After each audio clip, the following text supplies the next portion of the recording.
Hi everyone! Welcome back to our channel.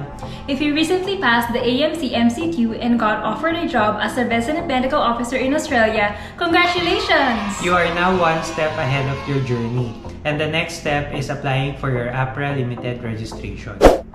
But before we start, we would like to say that everything we say in this video is based purely from our experience and is for general informational purposes only.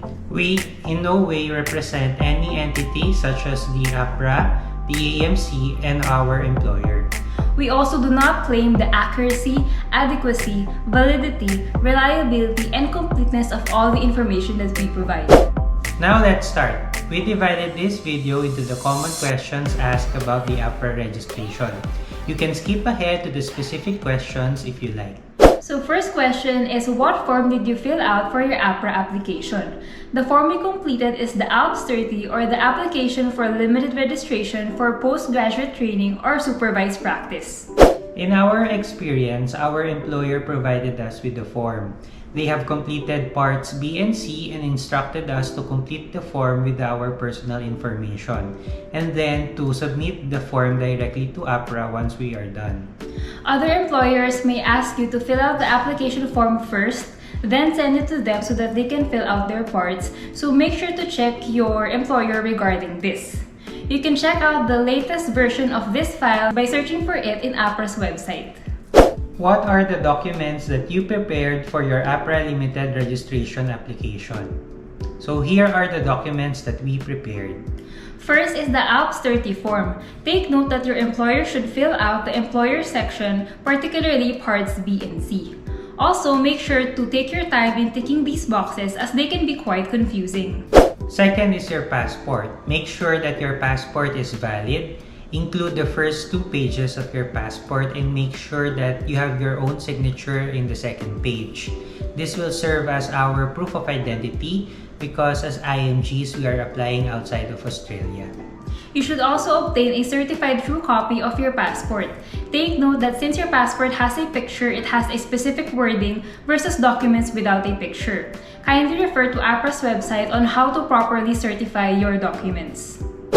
Third is your diploma. You must attach your primary medical degree certificate. Make sure to also include a certified true copy of this. Fourth, certificate of internship. You must also obtain a certified true copy for this. If you have not completed an internship yet, according to ALPS 30 form, you must first secure an internship in your country or in Australia. It is strongly advised that you complete an internship in your home country first prior to registration, since Australian graduates are prioritized in Australia for internship positions. Fifth is the Certificate of Registration Status or the Certificate of Good Standing. This should be snail-mailed by the Board of Medicine in your home country directly to AHPRA, as indicated in the instructions. You can check AHPRA's website for the AHPRA state or territory office address. Sixth is the English language test. Your test is generally valid for 2 years. We included this as a requirement since the Philippines is not included in the list of recognized countries. We also added our official OET results when submitting our documents. You can also do PTE, IELTS, or TOEFL.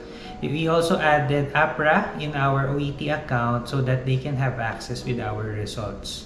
Check also the website of the Medical Board of Australia regarding the English language skills standards. Seventh is the SPPA 30 form or the Supervised Practice Plan and Supervisor's Agreement for IMGs. Make sure to fill out your personal information and the other details are mostly filled out by your employer. Make sure to also provide your signature at the end. Number 8. Position description and training plan. These are also provided by your employer. Ninth is the curriculum vitae. Make sure to check the AHPRA website regarding the recommended parts for your CV and also include any gaps in practice and your work history in chronological order.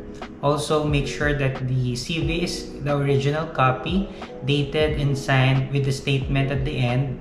This CV is true and correct as of the date. 10th is the International Criminal History Clearance. You can have this done via AIS or Fit to Work. You can check AHPRA's website for the appropriate links. Once you are done, you are only required to submit the reference page in your AHPRA application. If you currently hold registration and there has been changes in your criminal history from your last declaration, you must provide another international criminal history check. 11. Evidence of AMC MCQ completion. Make sure to provide the two sides of your certificate. Other requirements include: first, proof of name change if you had been formerly known by another name. Second is specialist qualifications if, for example, you underwent specialized training in your home country. Third is if you do not meet the recency of practice, other requirements may be asked, such as details of the supervised training position, completion of CPD activities, and plan for professional development and re-entry to practice. And lastly, if applicable for you, you need to provide details of change in scope of practice in the last 12 months, any physical impairments which may affect your work, and details of cancellation, suspension, or limitations in your registration in Australia or overseas. How did you send your COGS to AHPRA? So for Filipino IMGs, we booked an appointment in PRC Moraita branch via Marize. Make sure to bring a printed copy of your appointment. Then you have to purchase a document stamp to be placed on the certificate. This will be mailed via DHL in front of the PRC Moraita for 2,750 pesos. This arrives in approximately 1 to 2 days. Then, to be sure, we also wrote a letter to PRC asking them to mail cogs@ahpra.gov.au the soft copy of our certificate of good standing. How did you apply for ICHC clearance? As we mentioned, you can have this done via AIS or Fit to Work. We chose AIS because the clearance for the Philippines is much cheaper than Fit to Work. You should include countries where you have stayed 6 months or more since turning 18 years old. The results can take up to 1 to 2 weeks, but you only have to provide the reference page in your AHPRA application. What is the recency of practice criteria? The recency of practice criteria is a minimum of 4 weeks full-time equivalent or 152 hours in the last year, or a minimum of 12 weeks full-time equivalent or 456 hours in the last 3 years. How to upload documents to AHPRA? First is make sure to double-check the checklist at the end of the ALPS 30 form to make sure that you did not miss any required document. Then, once complete, you are going to submit it directly to the AHPRA website, the completed form, along with the supporting documents, all at once. Take note that once uploaded, the AHPRA renames your files. Once you're done, wait for your case officer to email you if they need anything else. What if something is missing or wrong with my application? If something is missing or wrong with your application, rest assured that your case officer will keep in touch with you and will inform both you and your employer. They will also inform you how to go about with the next steps. How much is the application in AHPRA for limited registration?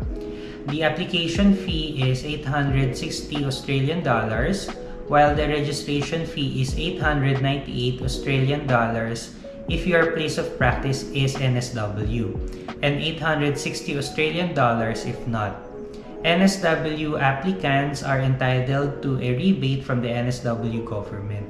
Both the application and registration fees must be paid once you submit your application. However, the registration fee will be refunded to you if your application is not approved. How long did your AHPRA approval take? This greatly varies on whether AHPRA has any follow-ups with regards to your application, such as any documents lacking or if they need further information. But granting that your application is complete, for us it took around 3 weeks to a month. Make sure that you have ticked the right boxes and have read the guidelines in the AHPRA website, especially on how to certify your documents, how to structure your CV, and how to obtain the ICHC to minimize prolonging the processing of your application. How do I know if my AHPRA registration is approved?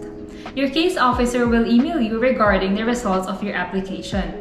For us, they sent us a letter providing us with in-principle approval subject to meeting proof of identity requirements. This means that by a certain date, we have to be in Australia. We have to present in the hospital where we were employed and to present the necessary documents. If, for example, you cannot be in Australia before that said date, you have to inform your case officer before the deadline, which they will tell you.